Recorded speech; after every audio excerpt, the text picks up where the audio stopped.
जय श्री कृष्ण। श्रीमद् भागवत महापुराण पंचम स्कंद अध्याय 3 नाभि राजाનું ચરિત્ર। શ્રી સુખદેવજી બોલ્યા, નાભી રાજાએ સંતાનની ઈચ્છા રાખીને પ્રજારહિત પત્ની મેરુદેવી સાથે એકાગ્રચિત્ત થઈ ભગવાન યજ્ઞ પુરુષનું યજન કરવા માંડ્યું। તે રાજા શ્રદ્ધા અને શુદ્ધ ભાવથી યજ્ઞ કરતો હતો અને પ્રવર્ચ નામના યજ્ઞ કર્મો ત્યાં ચાલતા હતા। ત્યારે દ્રવ્ય, દેશ, કાળ, મંત્ર, ઋત્વિજ, દક્ષિણા તેમજ વિધિ એ 7 વિષયોની સંપત્તિ હોવા છતાં દુર્લભ અને પોતાના ભક્તજનોના ઇચ્છિત મનોરથો પૂર્ણ કરવાની ઈચ્છાથી જેમનું હૃદય આકર્ષાય છે તેવા ભગવાનને ભક્તો ઉપરના પ્રેમને લીધે સુંદર અવયવો ધારણ કરી પોતાનું સ્વરૂપ પ્રગટ કર્યું। તે સ્વતંત્ર સ્વરૂપ હૃદયને ગમે તેવું અને મન તથા નેત્રને આનંદ ઉપજાવનાર અવયવોથી સુંદર છે। પ્રગટ થયેલા તે તેજોમય પુરુષોત્તમ સ્વરૂપને 4 ભુજાઓ હતા, પીળા કે રેશમી વસ્ત્રો પહેર્યા હતા ને શ્રી વત્સ્ય નામનું ચિહ્ન શોભતું હતું। ઉત્તમ શંખ, કમળ વનવાળા ચક્ર, કૌશતી ભમણી ગદા વગેરેથી તે યુક્ત હતા અને ઝળકતા કિરણોવાળા ઉત્તમ મુકુટ કુંડળો, કડા, કંદોરો, હાર, બાજુબંધ તથા ઝાંઝર વગેરે અંગના આભૂષણોથી શણગારેલા એવા તે ભગવાનને જેમ નિર્ધન મનુષ્ય ઉપર ખજાનો પામે તેમ પ્રત્યક્ષ પામી ઋત્વિજો, સભાસદો તથા યજમાન બહુમાનપૂર્વક મસ્તક નમાવી પૂજા સત્કાર સાથે તેમણે સ્તુતિ કરવા લાગ્યા। ઋત્વિજો બોલ્યા, હે મહાપૂજ્ય દેવ, આપ પરિપૂર્ણ છો, તો પણ આપના માર્ગે ચાલનારા અમારી પૂજા વારંવાર સ્વીકારવા યોગ્ય છો। અમને તો સત્પુરુષોએ એટલું જ શીખવ્યું છે કે ભગવાનને વારંવાર નમસ્કાર કરવા, કારણ કે પ્રકૃતિના ગુણોના પ્રપંચમાં જ જેની બુદ્ધિ રહેલી છે અને તેથી જ અસમર્થ એવો કયો પુરુષ પ્રકૃતિ તથા પુરુષની પર આપ ઈશ્વરના અર્વાચીન નામો, રૂપો તથા આકૃતિઓથી આપના રૂપનું વર્ણન કરવા યોગ્ય છે, અર્થાત કોઈ યોગ્ય નથી। સમગ્ર જીવન સમૂહના પાપો દૂર કરનારા આપના મંગળ ઉત્તમ ગુણ સમૂહના માત્ર અમુક એક ભાગના વર્ણન વિના અધિકનું વર્ણન કરવા કોઈ યોગ્ય નથી। હે પરમદેવ, આપ તો આપના ભક્તો પ્રેમપૂર્વક રચેલી ગળગણી વાળી સ્તુતિઓથી, જળથી, શુદ્ધ કૂણા પાંદડાથી, તુલસીથી તથા દુર્વાના અંકુરોથી પણ કરેલી પૂજા વડે અત્યંત પ્રસન્ન થાઓ છો।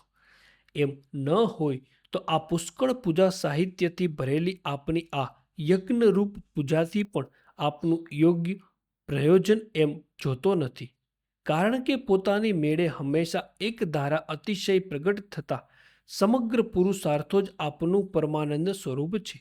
તો પણ હે નાથ, આજે યજ્ઞ યાગસાદી કઈ તો પણ હે નાથ આજે યજ્ઞ યાગાદિ કઈ કરાય છે તે કામનાઓથી આશા રાખનારા અમોને માત્ર આરાધન રૂપે થવા યોગ્ય છે।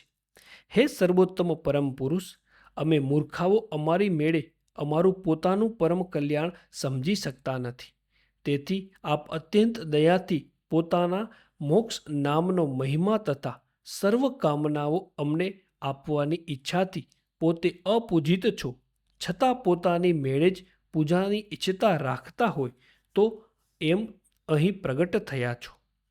હે મહાપૂજ્ય દેવ, રાજશ્રી નાભીના આ યજ્ઞમાં વર આપનારાઓમાં ઉત્તમ એવા આપના અમને ભક્તોને જ્યારે દર્શન થયા ત્યારે જ એ વર અમને મળી ચૂક્યો છે, કારણ કે જે આત્મારૂપ મુનિઓના સમગ્ર મળ વૈરાગ્યથી ઉપજેલા તીક્ષ્ણ આજ્ઞની વડે બળીને ભસ્મ થવા યોગ છે અને તેથી જ જેઓનો સ્વભાવ આપના જેવો જ હોય છે તેઓને પણ આપના ગુણ સમૂહની કથા જ પરમ મંગળરૂપ થયેલી હોય છે, નહીં કે દર્શન। અર્થાત અમે મુનિઓને પણ આપના દર્શન તો દુર્લભ જ છે, જેથી જ આપના ગુણ સમુદાયનો નિત્ય અભ્યાસ કરે છે। એમ કોઈ રીતે ઠેસ ખાઈએ, છીંક ખાઈએ, પડી જઈએ, બગાસું ખાઈએ, બીજી કોઈ દુર્દશામાં આવી પડીએ અથવા તાવ કે મરણની દશામાં જઈએ તે સમયે જ્યારે આપનું સ્મરણ કરવા અમે અશક્ત હોય ત્યારે સમગ્ર પાપો દૂર કરનાર આપના ગુણોથી પ્રસિદ્ધ નામો અમારી વાણીના વિષય રૂપ થાવ. વળી બીજી પણ પ્રાર્થના છે. આ રાજશ્રી નાભી સંતાનની ઈચ્છા રાખી આપના જેવા જ પુત્રની આશા રાખે છે અને પ્રજામાં જે પુરુષાર્થ છે આવો વિશ્વાસ રાખી જેમ નિર્ધન મનુષ્ય ધાન્યના પુત્રની આશા રાખી કુબેરને આરાધે, તેમ આ સમગ્ર લોકના ભોગોના તથા સ્વર્ગ અને મોક્ષના પક્ષ ઈશ્વર આપનું આરાધન કરે છે. કારણ કે આ સંસારમાં જેણે મહાપુરુષોના ચરણો સેવ્યા નથી તેવો કયો પુરુષ છે કે કોઈ સ્થળે પરાજય ન પામેલી અને જેનો માર્ગ પણ જણાવેલી નથી એવી આપની માયાથી પરાજય પામ્યો ના હોય? તેમજ એવો કયો પુરુષ છે કે જેની બુદ્ધિ માયાથી ઢંકાયેલી ન હોય અને જેનો સ્વભાવ વિષયોરૂપી ઝેરના વેગથી ઢંકાયેલો ના હોય? હે અનેક કાર્યોના કરતા પરમાત્મન, આ અતિ તુચ્છ કાર્ય માટે હવે આપને અહીં બોલાવ્યા છે. એ આવી પ્રજારૂપ વસ્તુમાં પુરુષાર્થ બુદ્ધિવાળા અમે મંદમતી મૂર્ખાઓએ આપનું અપમાન જ કર્યું છે. તો પણ હે દેવોના દેવ, આપને તો સર્વ પ્રત્યે સમાનતા જ છે. તેથી અમારા એ અપરાધને સહન કરવા આપ યોગ્ય છો. શ્રી સુખદેવજી બોલ્યા. એમ ગંધાત્મક સ્ત્રોતથી ઋત્વિજોએ સ્તુતિ કરી. પછી ભારત વર્ષના રાજા નાભીથી વંદન કરાયેલા સર્વ ઋત્વિજોએ જેમના ચરણમાં વંદન કર્યું હતું તેવા દેવશ્રેષ્ઠ ભગવાન દયાપૂર્વક આ પ્રમાણે કહેવા લાગ્યા. શ્રી ભગવાન બોલ્યા. અહો હે ઋષિઓ, આશ્ચર્ય છે કે સત્યવાણીવાળા તમોએ આ નાભી રાજાને મારા જેવો પુત્ર થાય એવો દુર્લભ વર માંગ્યો છે. કારણ કે અદ્વિતીયપણાથી મારા જેવો તો હું એક જ છું. તો પણ બ્રાહ્મણોનું વચન મિથ્યા થવાને યોગ્ય નથી. કારણ કે ઉત્તમ બ્રાહ્મણોએ તે મારું જ મુખ છે.